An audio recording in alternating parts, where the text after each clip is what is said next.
Mirëmbrëma dhe përshëndetje miq të dashur, jemi takuar këtu në emisionin Hark, ku jemi drejt për drejt nga studiot e televizionit Opinion. Harku nënkupton dhe figura dhe personazhe që një formë apo tjetër janë faktor të rëndësishëm në çështje të ndryshme. Vjen sonte këtu për të folur jo vetëm për punën. Patjetër, pa anashkaluar edhe punën e tij, por do të futemi përtej punës, diçka më personale dhe diçka që pothuajse e pashfaqur deri më tani.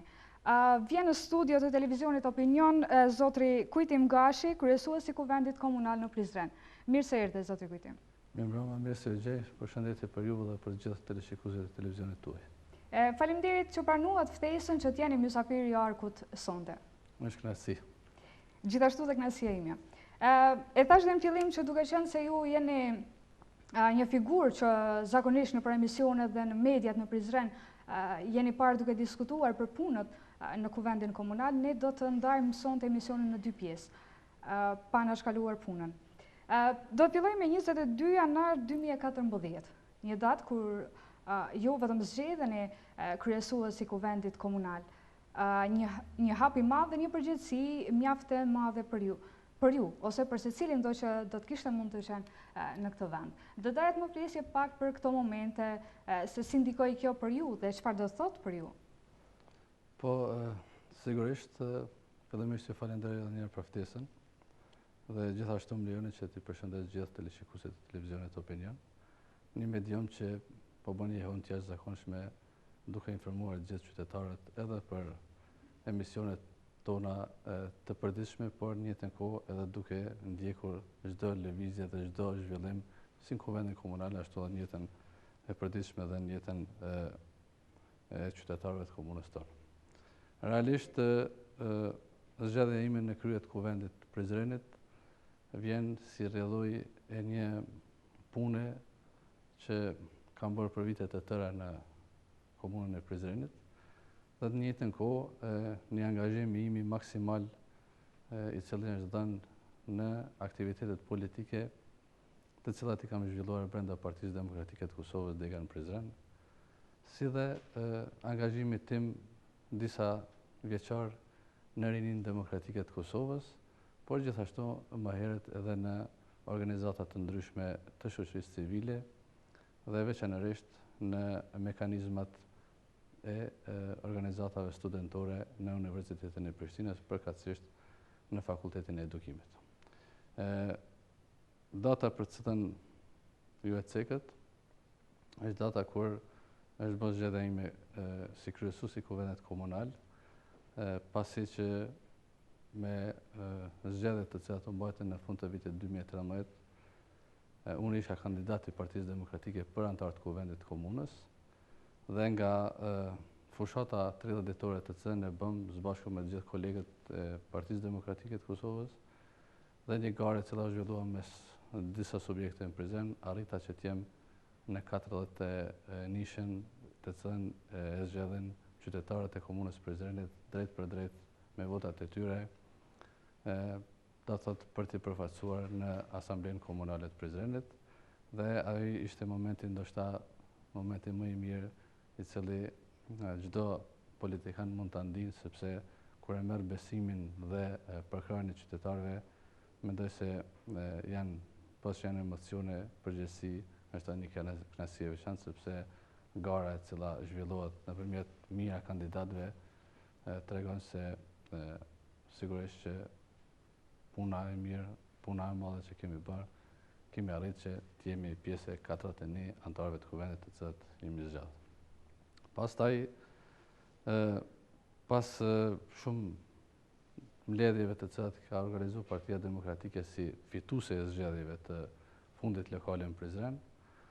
më nominoi mua për kryesues të Kuvendit Komunal, kandidaturë të cilën e mirëpritin edhe subjekte të tjera të koalicionit, të cilat janë pjesë e koalicionit qeverisës në Prizren. Dhe gjithashtu ishte një kënaqësi e veçantë që edhe në Kuvend të Komunës, me një mbështetje dhe përkrahje të jashtëzakonshme, arrita që të zgjedhëm kryesues i Kuvendit Komunal për mandatin të cilën jemi duke qeverisur. Sigurisht që ju e thatë se është një përgjegjësi e re nga puna që kam bërë deri më tani. sepse t'jesh në kryet një digasteri të rëndësishëm si që është kuvendi i komunës, si organi më i lartë vendimarrës në komunë, natyrisht që përgjegjësia dhe puna janë gjithashtu elemente për të cilat karakterizohet pozita e kryesuesit, dhe sigurisht që të qenit kryesues është jashtëzakonisht përgjegjësi e madhe, në një njëjtën kohë kërkohet shumë nga kryesuesi, kërkohet që të harmonizon shumë politika mes anëtarëve të kuvendit dhe mes 14 subjekteve që përfaqësojnë kuvendin e komunës. Por po e tham që mbi të gjitha kjo përgjegjësi dhe kjo kënaqësi shndrohet në një angazhim maksimal që po mundohemi ta bëjmë unë, së bashku me 41 anëtar të kuvendit të komunës, duke u munduar që gjitha interesat dhe gjitha kërkesat e qytetarëve të Prizrenit të artikulojmë në punë dhe në aktivitetet të përditshme brenda kuvendit komunal, e veçanërisht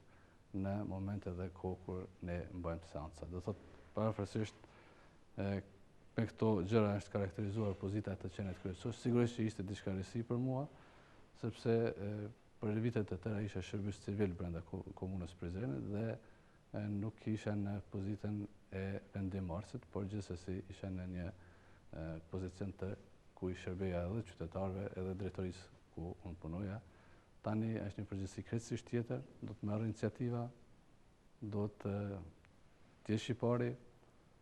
t'i prinsh shumë proceseve, në një njëjtën kohë edhe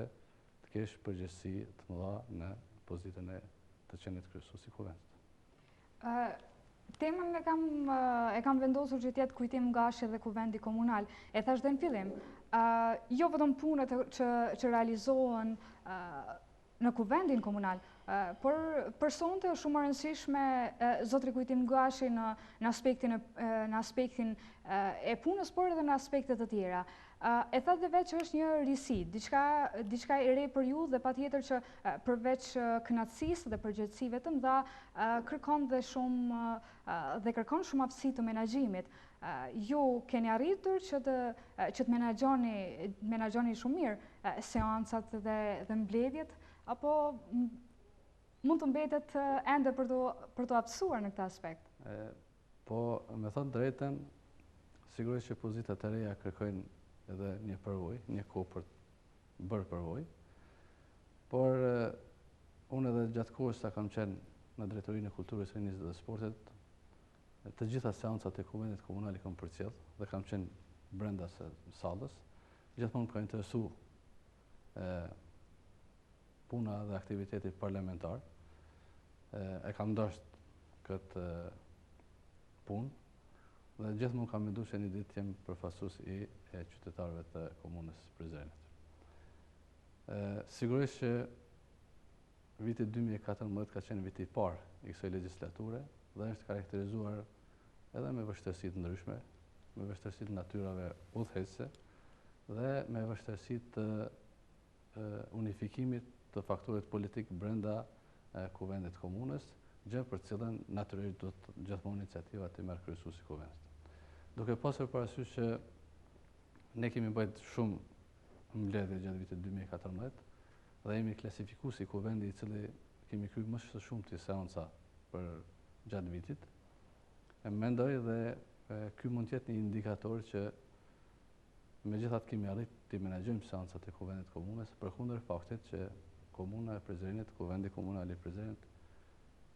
është shumë specifik, sepse pas që përbëhet prej 14 subjekte politike të cilat janë pjesë e kuvendit të komunës, ai ka edhe 8 anëtar të kuvendit që vijnë nga rrethet e komuniteteve jo shumicë, të cilët jetojnë në Prizren, dhe sigurisht që këto të gjitha vështirësojnë punën e kuvendit, nga se ka një kolorit të përfaqësimit brenda kuvendit, dhe ajo që është shumë me rëndësi të thuhet, në kuvendin komunal të Prizrenit 5 subjekte politike kanë nga një përfaqësues dhe tani do ta marrësh me mend se si duhet vepruar për të harmonizuar gjitha qëndrimet e gjithë këtyre anëtarëve të kuvendit, sepse shumica nuk flasin as në emër të subjektit politik, nga se janë përfaqësues individual aty, dhe duhet gjitha këto të harmonizojmë me qëllim që seancat të menaxhohen në mënyrë më të mirë të mundshme dhe gjitha këto veprime brenda kuvendit komunal të karakterizohen me vendimet që shkojnë në interes të qytetarëve të komunës Prizrenit. Kur jemi tek menaxhimi, do doja të di se cili është momenti kur ju vendosni tashmë t'i ndërprerni fjalën dikujt. Me thonë drejtën, shpesher jemi në situata shumë të palakmueshme, sepse anëtarët e Kuvendit Komunal të gjithë e kanë parasysh dhe janë të vetëdijshëm se si duhet të mbajnë fjalime në Kuvendin e Komunës. Fatkeqësisht, ka anëtarë të Kuvendit të cilët e keq përdorin foltorën e Kuvendit për marketing politik dhe në njëjtën kohë shpeshherë ka anëtarë të Kuvendit të cilët mundohen që qëndrimet e tyre individuale t'i paraqesin në Kuvendin e Komunal, ose edhe më e keqja kur ata për çështje personale me ndonjë drejtor apo anëtar të Kuvendit mundohen që ato t'i paraqesin në foltorën e Kuvendit të Komunës. Dhe ka ndodhur në disa raste kur janë detyruar ta ndërprej fjalimin për disa anëtar të Kuvendit, edhe pse duke dëshiroj asnjëherë që kjo të ndodhë, sepse roli i anëtarëve të Kuvendit është që ata të flasin në emër të qytetarëve të komunës dhe të përfaqësojnë interesat e qytetarëve të komunës dhe sa më pak ata të paraqesin interesat politike të subjekteve të tyre. Ne e dimë se Kuvendi i komunës është një arenë ku zhvillohet politika, po asnjëherë nuk do të harrojnë anëtarët e Kuvendit të gjithë të zgjedhurit se ata aty janë për të përfaqësuar interesat e qytetarëve dhe ata janë aty për të qenë zëri i qytetarëve të komunës Prizrenit. Thash që nuk bëj kompromis asnjëherë me asnjë anëtar të Kuvendit kur fillon të keqpërdor foltorën duke bërë akuza dhe duke ofenduar ndonjë nga të pranishmit, qoftë anëtar të Kuvendit, qoftë të ekzekutivit, dhe në raste të tilla unë gjithmonë ndërprej fjalimet sepse ajo është gjuhë jo parlamentare, e cila sankcionohet me rregullorën e punës Kuvendit Komunal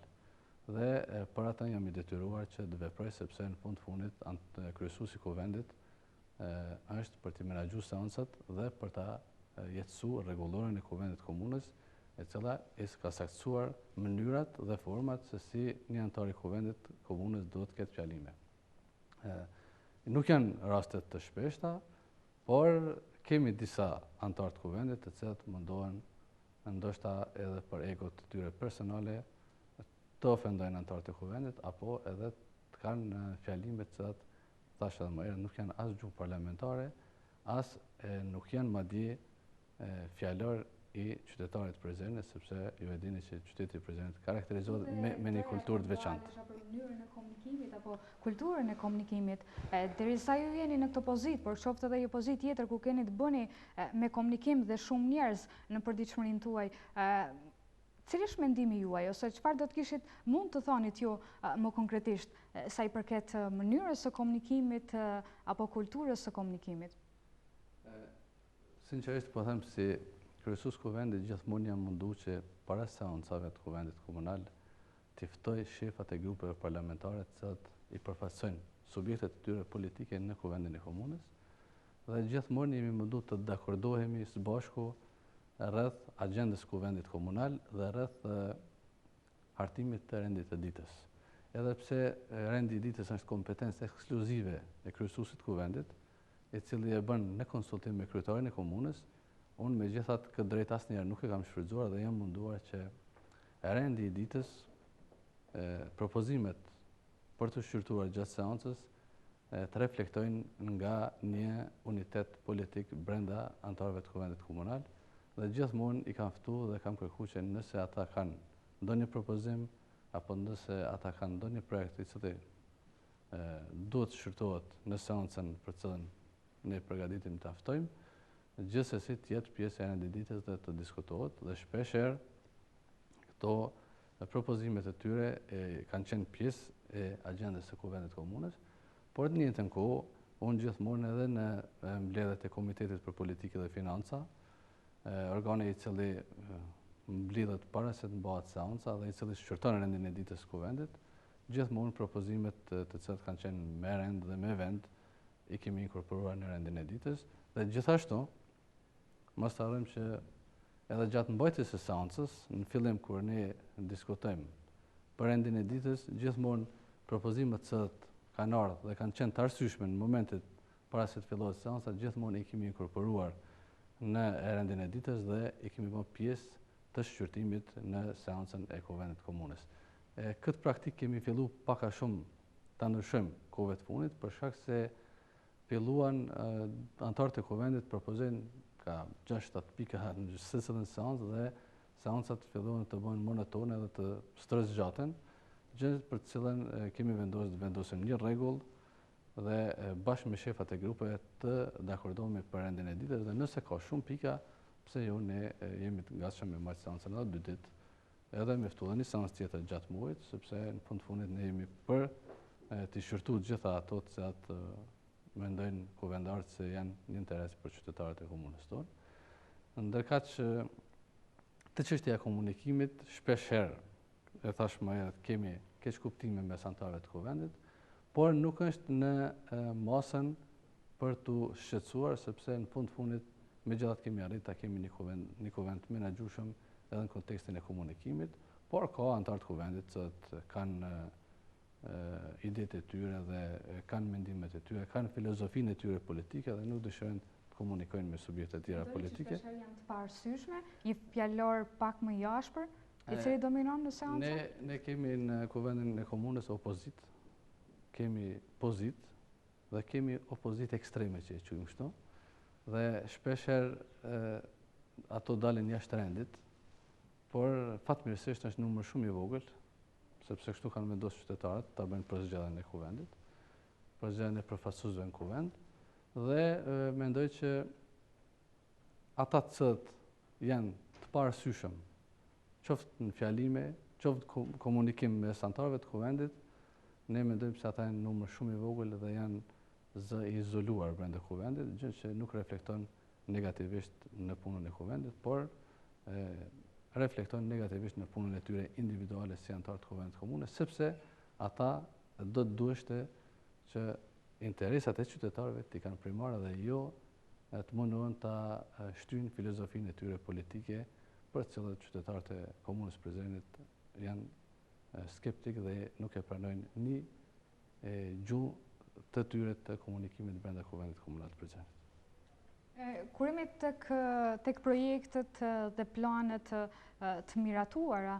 do të doja të di në pika të shkurtra, kuptohet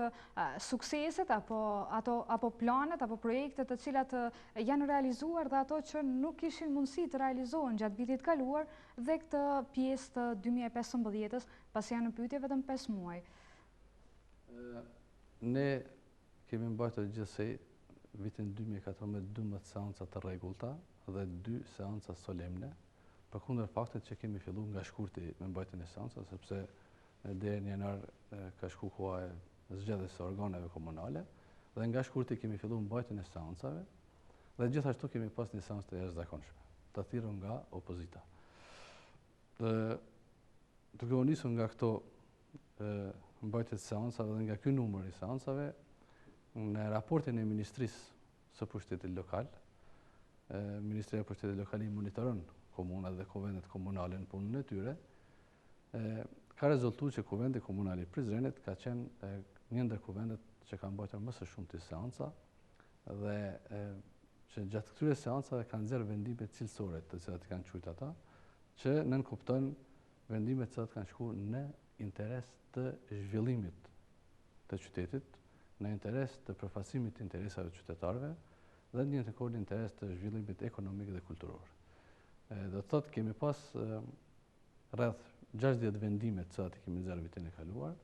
vendime të cilat e thash kanë qenë kryekëput të bëjnë me kërkesat e qytetarëve të Prizrenit dhe i kemi miratuar rreth 6 plane urbanistike, me të cilat plane ne për herë të parë disa lagje i kemi futur nën sistemin urban të zhvillimit. Ta zëm lagjen Arbona, e cila ka qenë jashtë planit urbanistik të qytetit Prizrenit, e kemi vënë me plan urbanistik, që nënkupton se tani do të ketë rregull edhe gjatë ndërtimit, por në njëjtën kohë janë nda edhe pjesët se ku zhvillohet biznesi, ku ndërtohen shtëpitë e banimit dhe ku mund të bëhet bujqësi. Gjithashtu pjesë e futjes në plan urbanistik është edhe lagja e Bajramçor, një lagje që është periferi qytetit, e cila karakterizohet me një pjesë të tokës bujqësore, gjithashtu edhe ka pjesë të zonës industriale, apo themi të ndërtimeve të larta të cilat janë në pjesën e Bajramçorit, dhe gjithashtu edhe kjo lagje është bërë me plan urbanistik. Gjithashtu kemi pastaj Lakuriqin Verior, kemi hartu planin për industrinë e lehtë, e cila ka kaluar dhe tani bizneset dhe gjithë qytetarët të cilat po zhvillojnë bizneset të industrisë lehtë po isen me dokumentacion adekuat me leje për zhvillim të biznesit. Do thotë kuvendi ka qenë jashtëzakonisht në kryer të detyrave si rezultat i gjitha punëve të cilat i ka bërë edhe ekzekutivi, sepse ta kemi parasysh që kuvendet komunale funksionojnë dhe janë zinxhiri i lidhur me ekzekutivin përkatësisht, me kryetarin e komunës dhe me dikasteret që ne i quajmë drejtori komunale, dhe kur bie fjala te planet urbanistike, këtu sigurisht që ka luajtur një rol të jashtëzakonshëm nga drejtoria e urbanizmit, e cila ka propozuar gjithmonë dokumente të rëndësishme, të cilat ne në kuvend i kemi miratuar, gjithashtu edhe drejtoria e shërbimeve publike me projektet e saj për ndërtimin e shumë kanalizimeve, pastaj ndërtimin e rrugëve, shumë rrugice nëpër lagje, dhe gjithashtu edhe 74 fshatet të cilat e përbëjnë komunën e Prizrenit, me të cilat projekte dhe me të cilat plane do thotë ka funksionuar dhe ka vepruar kuvendi i komunës Prizrenit. Do thotë kemi qenë një kuvend jashtëzakonisht funksional dhe ky trend po vazhdon edhe këtë vit, sepse jemi në muajin maj dhe ne kemi përfunduar 5 seanca të rregullta dhe një solemne dhe jemi në përgatitje të seancës së 6. Sipas ligjit për vetë qeverisë lokale, kuvendet komunale thotë duhet të bëjnë 10 seanca, jo më pak se 10 seanca në vit. Që nën kupton se ne jemi në një trend jashtëzakonisht të mirë, sepse në muajin maj jemi duke përgatitur seancën e 6, që na mbetet edhe 4 seanca ta përfundojmë kalendarin e kërkuar sipas ligjit. Pastaj ligji nuk e ndalon mbajtjen e më shumë seancave, por e ka kufizuar. Do të ketë një numër të madh të seancave. Sigurisht, kjo për faktin se këtë vit kemi vepruar jashtëzakonisht mirë, jemi në përfundim të emërtimit të gjitha rrugëve në komunën e Prizrenit të 74 fshatave dhe gjithashtu emërtimit të sheshjeve të qytetit Prizrenit. Është shumë e rëndësi nëse ne finalizojmë gjatë muajit të maj dhe e miratojmë kuvend komunës, do të thotë planin për emërtimin e rrugëve, sepse pastaj do të ketë shenja, do të ketë në të gjitha rrugët e qytetit Prizrenit, do të ketë shenja sinjalizuese të cilat do të tregojnë se në cilën rrugë jemi, dhe gjithashtu këto rrugë do të kenë emra edhe në përfshatra, edhe në përlagje të ndryshme, dhe është fatmirësi se në këto rrugë janë përfshirë të gjithë dëshmorët e komunës Prizrenit dhe të gjitha emrat e shumë personaliteteve, qoftë të sportit, qoftë kulturës, qoftë të artit dhe qoftë të shumë sektorëve tjera të cilat e kanë kontribuar dhe kanë dhënë atë për cilën ata kanë qenë të profesionalizuar në lëmit e tyre. Pra e kemi përfshirë në gjitha listën e emërtimit të rrugëve, gjë që është një projekt jashtëzakonisht i madh dhe i mirë, dhe përfundimisht qyteti i Prizrenit e përfundon edhe projektin e emërtimit të rrugëve, të sheshjeve dhe të lagjeve të tyre. Dhe po ashtu kemi shumë projekte tjera, shumë investime në shumë dikaster, në shumë lëmi, në shumë rrugica, thashë, në shumë projekte të tjera, dhe jemi në përgatitje të fillimit punime në zonën industriale. Sigurisht që këtu janë disa procedura të cilat do të plotësohen në ministritë përkatëse, qoftë në Ministrinë e Bujqësisë, të Industrisë, në ministri tjera, por jam optimist se ministri do t'i kryejnë punët e tyre dhe ne përfundimisht do ta kemi dhe zonën industriale në dispozicion dhe edhe aty do të fillojnë investimet, pastaj bizneset do të hapen në këtë zonë dhe qindra vendet punës në fund të vitit mund t'i kemi nëse ne realizojmë projektin e zonës industriale. Po përsëris prap esenca e këtij emisioni nuk ka qenë prezantimi dhe puna apo sukseset e kuvendit komunal shumë më qartë ose mosaksisht. Është edhe ajo për te punës edhe diçka që ka të bëjë ndoshta personale dhe rreth përditshmërisë dhe në përgjithësi për jetën tuaj. Pavarësisht që ju jeni pjesë në emisione të tjera të cilat ju diskutoni për punën tuaj. Do të vazhdoja në kohën kur keni qenë ju koordinator tek Drejtoria e Kulturës së Rinisë dhe Sportit. Patjetër që keni qenë pjesëmarrës në shumë aktivitete dhe organizime me të rinjt. Keni pas rastin të njihni më përsafërmi të gjitha shqetësimet, të gjitha problemet, të gjitha ambicjet e të rinjve prizrenas. Madje ju keni fituar dhe respektin dhe simpatin e të rinjve. Nuk po gabohem këto. Më trego pak për këtë periudhë, në aspektin asaj se si ju e shihni dhe e keni parë rinin në Prizren. Sigurisht që më ktheve në një moment dhe në një fazë më të rëndësishme të unë e konsideroj gjatë karrierës sime, që nga 3 shkurti, pak 3 marsi i vitit 2008, unë kam fillu punën në Drejtorinë e Kulturës, Rinisë dhe Sportit dhe në sektorin e rinisë kam fillu si koordinator për rini. Me thonë drejtën ditën e parë, kur kam shku në atë zyre, nuk kam gjetë madje as edhe një dokument i cili rregullon të çështjet rinore në komunën e Prizrenit dhe më zgdash me shumë të ri e shumë bashkëpunëtor me fillu atë fazën e konsolidimit të sektorit rinisë si një mekanizëm i cili gjithmonë merret me punë të rive dhe zhvillon aktivitete për të ri, po bashkë me të rit.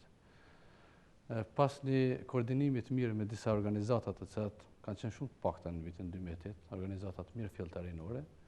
ne kemi fillu konsolidimin e këtij sektori duke themelu edhe mekanizma adekuat,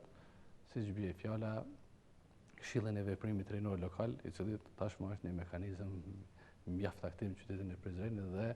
një mekanizëm që nuk paraqet asnjë problem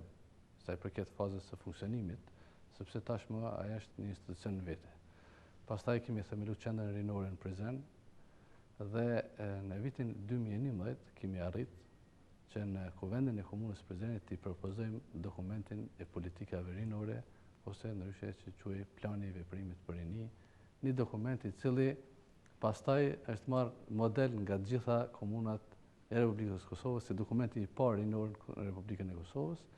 dhe shumë dokumente tjera të cilat pastaj kemi hartu dhe bashkë me këta 3 i kemi vendosur në jetën e përditshme të aktiviteteve rinore. Dua të theksoj edhe këtë që sigurisht që kam arrit ta kem mbështetjen e të rinjve, sepse vetë fakti që në shkollën teknike ku të rinjt votojnë për herë të parë, ai ka marrë 200 vota, do thotë kjo tregon dhe është një prej indikatorëve të cilat kanë bërë që të ndihem shumë mirë, sepse gjitha mbështetja ime ka qenë tek të rinjt në zgjedhjet e fundit lokale ku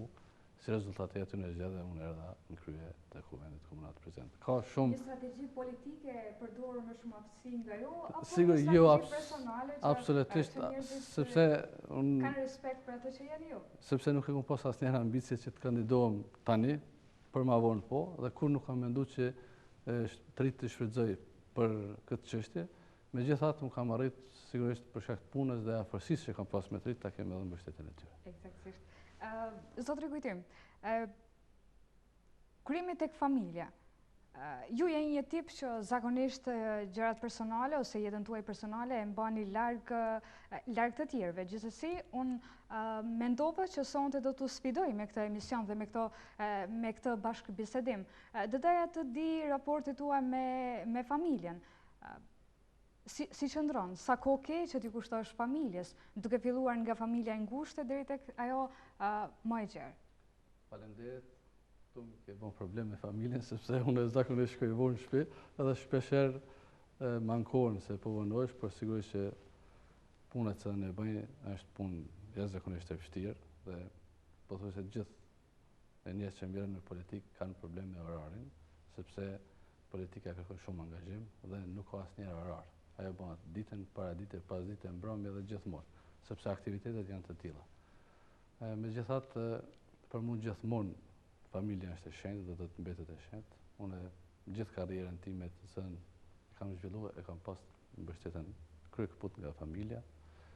dhe sot jetoj me familjen, babën, nanën, bashkëshortën dhe 3 fëmijët. Gjithashtu, bashkë me një burr jetoj edhe me vllahën, i cili ka gjithashtu familjen e vet. Dhe kam 3 motra të martuara, 2 në prezent dhe 1 në zhurë. Do të thonë kjo është familja ime e ngushtë, por gjithsesi ne kemi shumë axhallar dhe kushëri, jemi një familje shumë e madhe dhe një fis shumë i gjerë. Megjithatë, ne bëjmë një jetë shumë të mirë familjare. Mundohemi që kohën e lirë ta shfrytëzojmë bashkë me familjen, qoftë në shtëpi, qoftë edhe jashtë shtëpisë, por po e tham prej kohës sa merrem me aktivitete politike, mundësia që kohën ta kaloj me familjen shumë e vogël, ndoshta ndonjë ditë gjatë vikendit dhe eventualisht ndonjë mbrëmje të vonshme me të cilat arrij të dal në ndonjë restorant ose në ndonjë market për të furnizuar dhe sigurisht që mundohemi të shfrytëzojmë ndonjëherë të diellat, të shtunat, kur zakonisht nuk kemi aktivitete, sepse shpeshherë ndodh që veçanërisht shtunat janë gjithmonë pothuajse me aktivitete. Dhe ju përmendët që keni 3 fëmijë, janë 2 vajza dhe 1 djalë. Meqense janë ende të vegjël, të paktën atë sa unë kam pa fotografitë e juaja,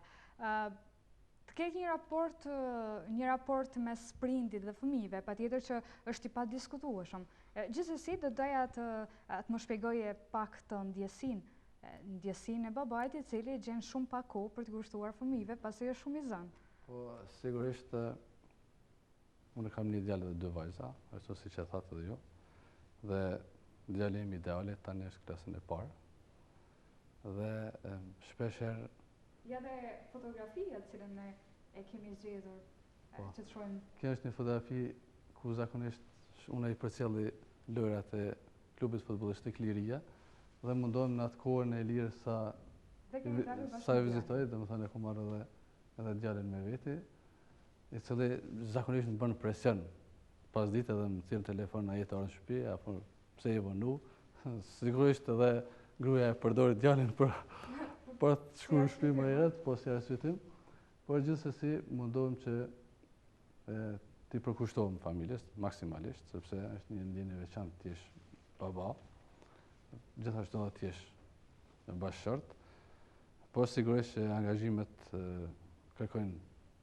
punë të veçantë, angazhimet tona politike. Megjithatë, po mundohem në kohët funit që ndjenjen e të qenit prind dhe që është një ndjenjë shumë e veçantë, mundohem që gjithmonë me djalin dhe me vajzën të dalë shpeshherë edhe në qytet, gjithashtu edhe me familjen tjetër. Po aktivitetet të cilat ju preferoni, patjetër në kohën kur ju tashmë e keni të lirë. Po, zakonisht unë tani jam edhe në prag të mbrojtjes së temës së magjistraturës dhe me thënë drejtën kohëve të fundit shpesh edhe të shtunave edhe të dielave ndodh që të dalë në zyre, sepse aty mundësinë kam më të madhe të punoj dhe të përgatis temën, prandaj shpeshherë ndodh që dal 3-4 orë edhe gjatë vikendit në punë, edhe të mundohem që ta shfrytëzoj momentet e vikendit për të punuar rreth temës së magjistraturës, që jam në prag të përfundimit, dhe gjithsesi ajo që unë e dua shumë është natyra, ku mundohem shpeshherë të dal, qoftë pjesën e Prevallës, qoftë ne kemi një pjesë të bukur ande edhe nga Rasheci, dhe shumë pjesë tjera. Cilën e shohim? Cilën patjetër unë e kam marrë nga Facebooku juaj, kërkoj falje për. Po, unë edhe pse nuk i ekzekutoj kështu mirë instrumentet, mundohem gjithave të më shoj, për asnjëherë nuk më shoj mirë. Megjithatë, kjo ka qenë një aktivitet në shtëpi të bardhë, do thotë një aktivitet për ditën e pavarësisë. Dhe jam munduar që të kyçem pak në ekzekutimin e pianos, por thash që ka instrumentet jam larg, sepse nuk përkundër dëshirës madhe që kam, nuk i mshoj ndonjë instrumentit, edhe pse mundohem ka pak qiftelin të ekzekutoj. Thash të pjesa e hobit, unë zakonisht shkoj në Bjeshk, vizitoj edhe ambientin e bukur që e rrethon qytetin e Prizrenit, gjithashtu me hecë shumë. E zakonisht, cilë janë ata persona që jenë në shoqërinë e tyre më shumti, përpos familjes,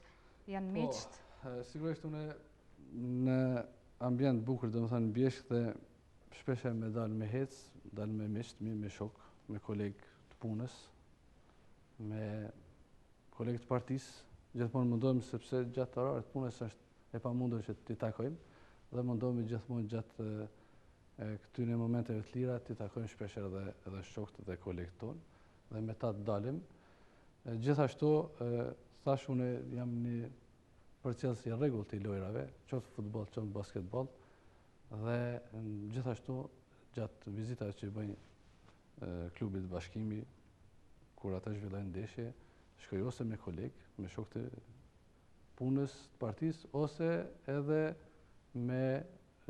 familjarë, siç po e shihni me djalin. Gjithashtu kohëve të punës ka pak edhe në fitness, me disa shokë të vjetër të shkollës së mesme dhe të shkollës fillore, me të cilët mbjerë shumë rrallë takomi, po mundohemi që këtë kohën e takime me kolegë, miq, shokë, ta shfrytëzojmë edhe për ndonjë aktivitet, siç bie fjala për me shikuar ndonjë ndeshje apo edhe për me shkuar në fitness.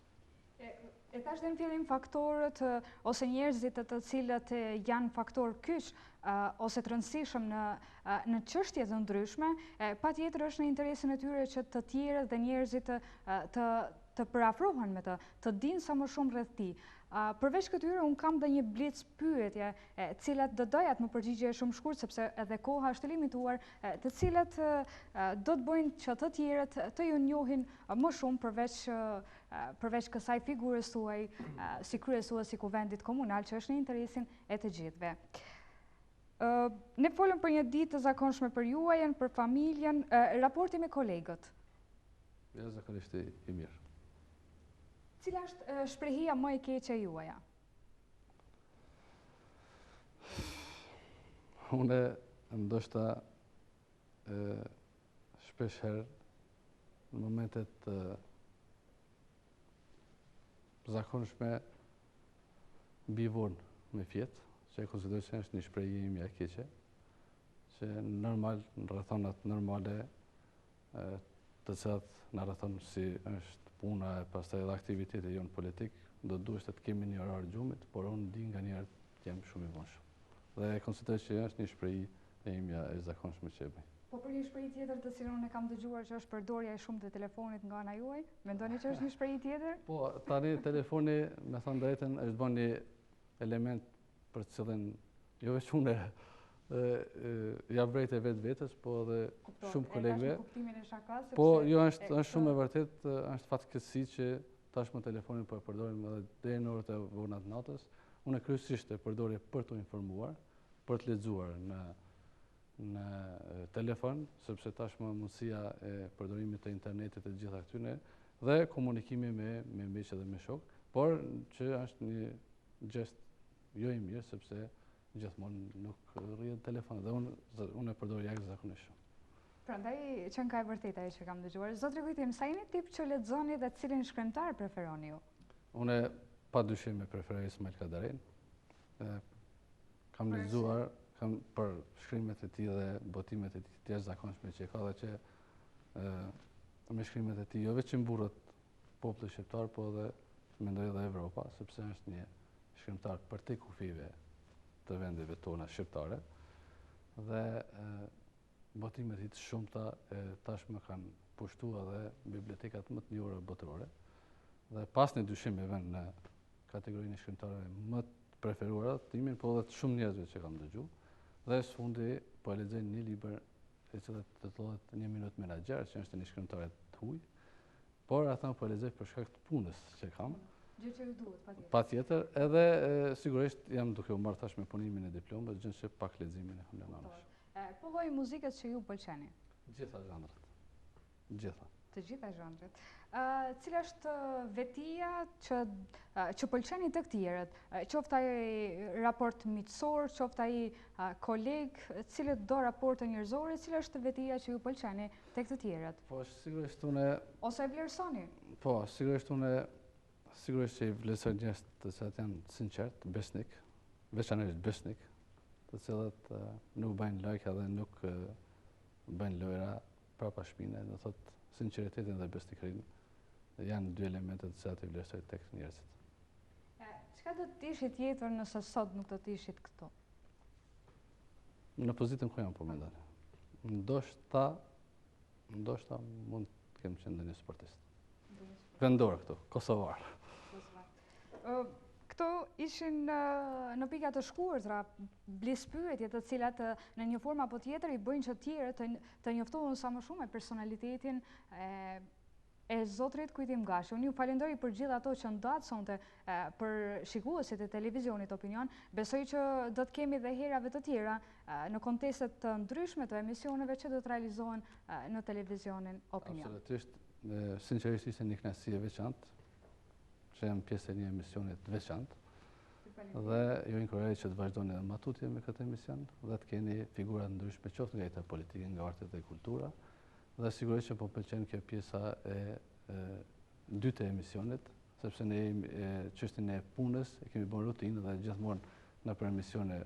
flasim për punën tonë dhe për aktivitetet tona politike, por ajo që nuk e prita sot, dhe që ishte kjo pjesa private, pjesa familjare më pëlqeu shumë dhe me sinqeritetin më të madh ju inkurajoj që të vazhdoni edhe më tutje dhe ju falenderoj shumë për ftesën që më keni bërë. Kisha kënaqësinë që sonte ju kisha këtu. Faleminderit edhe një herë për të gjitha që ndatë me shikuesit e televizionit Opinion. Faleminderit edhe juve dhe gjithë teleshikuesve të televizionit Opinion. Shumë suksese tutje. Faleminderit. Miq të dashur, kishim kryesuesin e kuvendit komunal këtu në Prizren. Besoj që keni kaluar çaste të këndshme në shoqërimin ton. Ishte një strategji më ndryshe nga emisionet që të njohim pak më ndryshe figurat të cilat janë faktor kyç në çështje të ndryshme. Unë ju falenderoj për vëmendjen tuaj, ju vazhdoni të qëndroni me programet e televizionit Opinion. Deri javën tjetër, mirëmbëjtje.